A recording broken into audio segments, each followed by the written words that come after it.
Oi, aqui é a doutora Cristina Aguiar com os vídeos do canal Neuropediatria para você.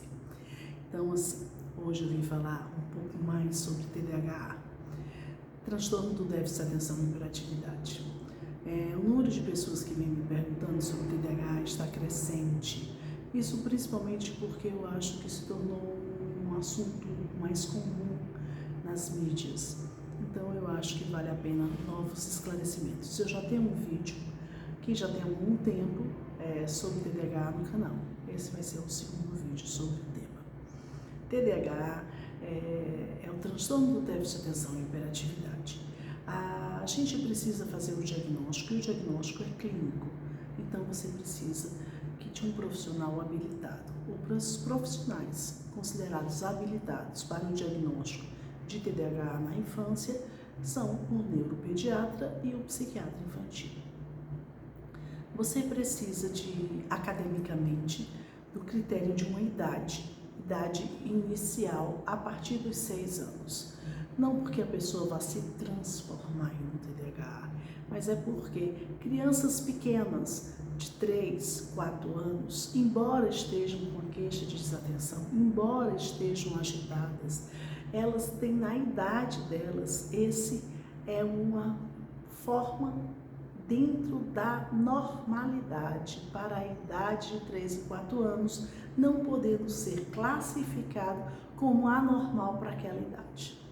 Então a gente tem uma criança desatenta ou então uma criança muito agitada, que já é uma queixa familiar, porém essa criança pode se organizar e deixar de ser desatenta e deixar de ser agitada no decorrer do seu crescimento. Caso ela permaneça com essas queixas, você pode ter uma possibilidade de um diagnóstico de TDAH aos 6 anos. Avaliar atenção e comportamento não é tão linear quanto avaliar peso e estatura. Peso e estatura você pesa, balança, 25 quilos são 25 quilos, 28 quilos são 28 quilos. Você mede 1,30 m, 1,32 m, são medidas exatas e você coloca num gráfico, então você consegue facilmente dizer para uma mãe que essa criança está baixa ou está alta para a idade, ou está magra ou está gorda para a idade, ou está com peso e tamanho adequado para a idade, porque são medidas e você já tem gráficos que te podem dar essa visão da margem de normalidade, de peso e estatura para a idade. Já na avaliação de comportamento, de inquietação, de agitação, de desatenção, de concentração, a gente não tem um teste tão específico e tão linear dessa forma, porque dependendo do dia, o paciente pode estar mais agitado ou menos agitado, e todos são assim. Todo mundo é assim, até o paciente TDAH é assim. Tem dias que ele está mais agitado, tem dias que ele está menos agitado.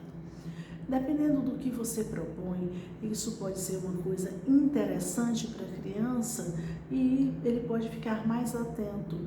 E você pode estar propondo uma atividade que ele não goste, então ele vai se mostrar muito mais desatento. Então, a avaliação do comportamento, da atenção e do controle dos impulsos, ele precisa ser visto por alguém que tem experiência e ainda nós vamos precisar de informações da família, informações da escola.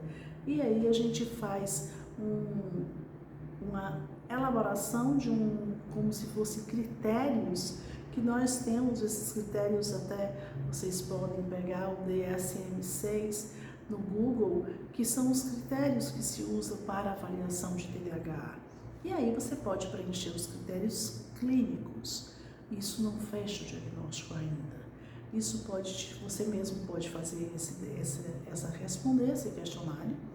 E se você tiver mais do que 6 quesitos, isso te dá uma possibilidade. Mas o profissional habilitado tem que descartar algumas coisas que podem se apresentar de forma muito semelhante. Para colocar como exemplo, crises convulsivas do tipo ausência infantil são comumente confundidas com o paciente desatento. E realmente o paciente fica fora do ar, com o olhar perdido por alguns segundos enquanto você fala. Você pode facilmente classificar esse paciente como desatento, sendo que ele não tem desatenção, ele está tendo crises de ausência. Então, assim, alguns exames podem ser necessários para a avaliação do médico. Então, o médico pode pedir um eletroencefalograma se quiser investigar outras patologias, porque o TDAH não tem alteração de eletro, não se faz diagnóstico por eletroencefalograma. Além do mais, você tem que ver a criança. Se a criança, por acaso, tiver um atraso, uma deficiência intelectual, ela é agitada, ela é desatenta, porém, quando você vai avaliar, a paciente tem claramente sinais de deficiência intelectual para a idade que possui.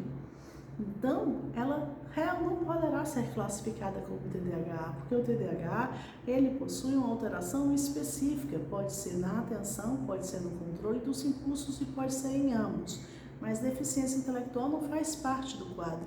E quando você tem uma deficiência intelectual, o paciente com deficiência intelectual, ele é agitado, faz parte da deficiência intelectual.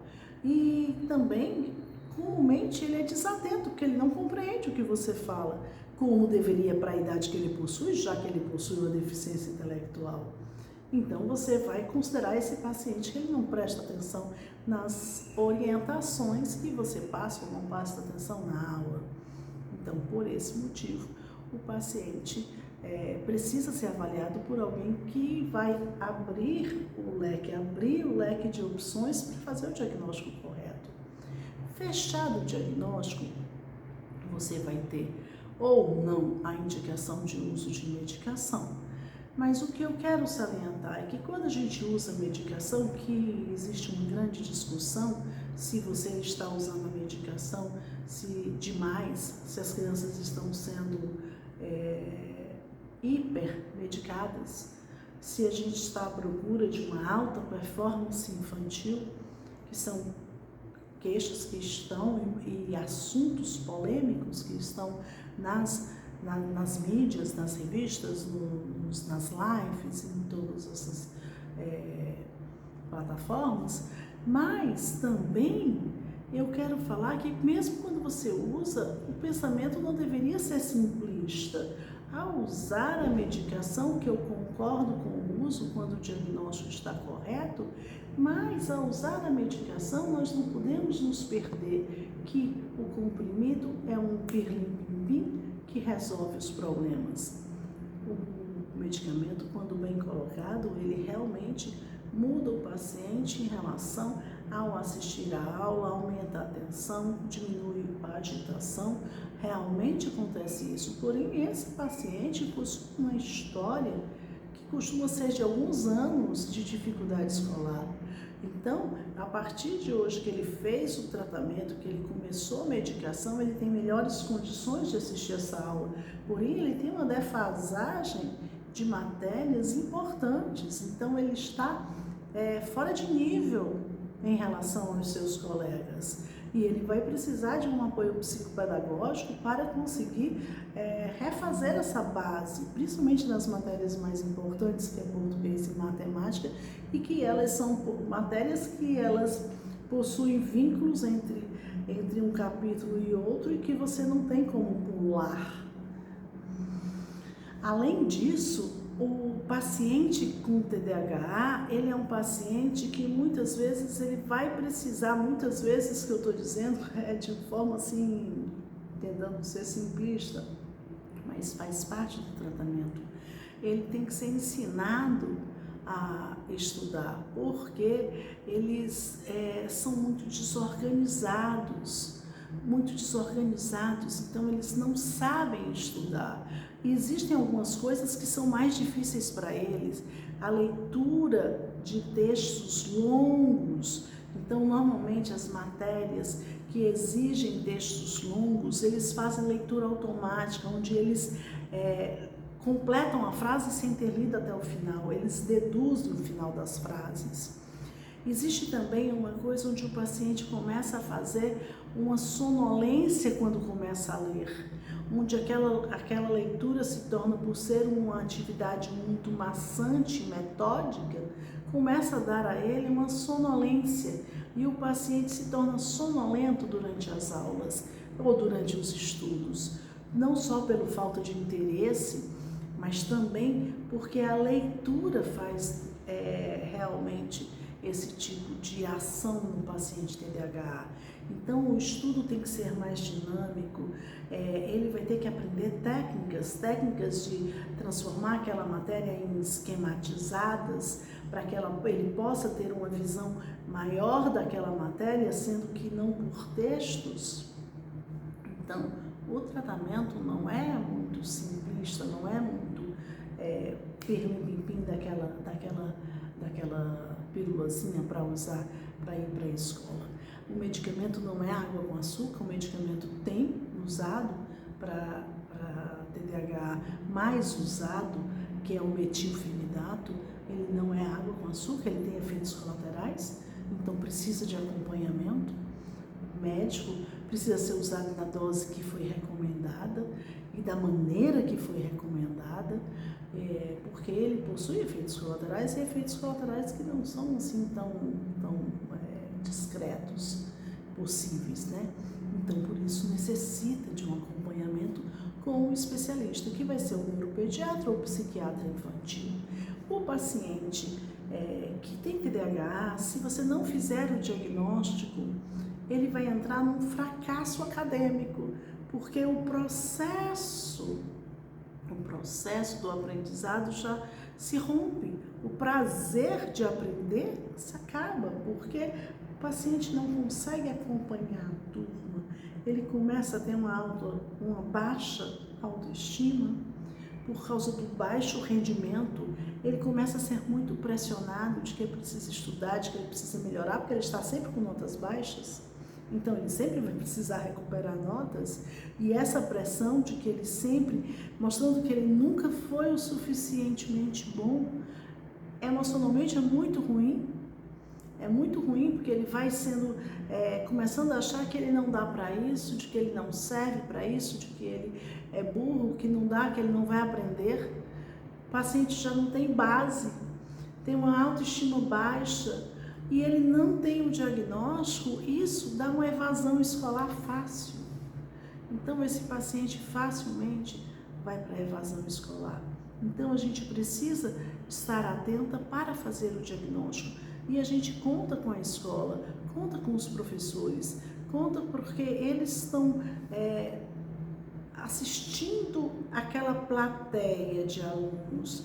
É muito fácil, muito mais fácil para ele perceber aquele aluno que frequentemente está desatento na sala de aula e não presta atenção na aula, ou tem uma inquietude muito acima do esperado para a idade.